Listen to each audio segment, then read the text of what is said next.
A veciñanza de Barro, en risco de desafiuzamento, dá un paso atrás nas súas pretensións tras as primeiras sentencias xudicial. Os xulgados de Caldas fallan contra a alugada do baixo comercial do inmoble, obrigando a pagar as costas e a desaloxar o espazo.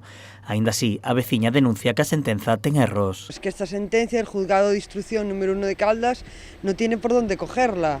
O sea, primero, el juez que hizo la sentencia no sabemos dónde estaba en aquel momento porque no en ningún momento se refiere a que hubo testigos, siguen diciendo que no tenemos opción a retrato porque es un edificio en bloque cuando es mentira, porque el edificio es la mitad.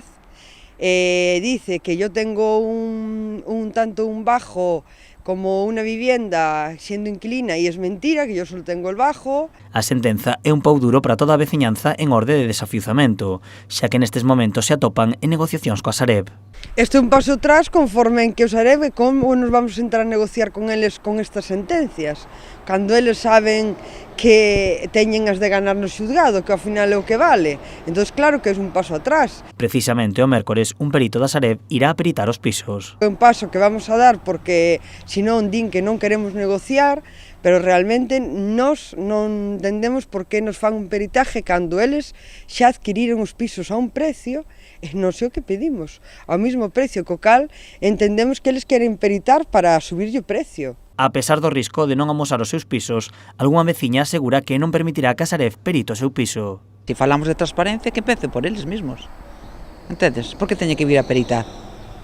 Se xa o compraron por un cartos. É para subir o precio, nada máis, porque outra cousa non é. O que sí que farán os veciños unha vez que se resolvan as demandas individuais e a situación das súas vivendas é acudir de forma colectiva aos tribunais para denunciar por estafa o antigo propietario dos inmobles. Que por encima de ser os principales perjudicados teña a cara de vir aquí o día da manifestación e amenazarnos con non decir o seu nombre. E vamos seguir dicindo que este señor Eladio Ribeiro García é un estafador, non un presunto, porque está comprobado cunha sentencia que nos estuvo cobrando durante 2 anos sin ter o edificio sin ser del. A pesar da sentenza, os afectados non deixarán as súas movilizacións. As manifestacións continuarán e incluso viaxarán a Madrid para protestar no Congreso dos Deputados.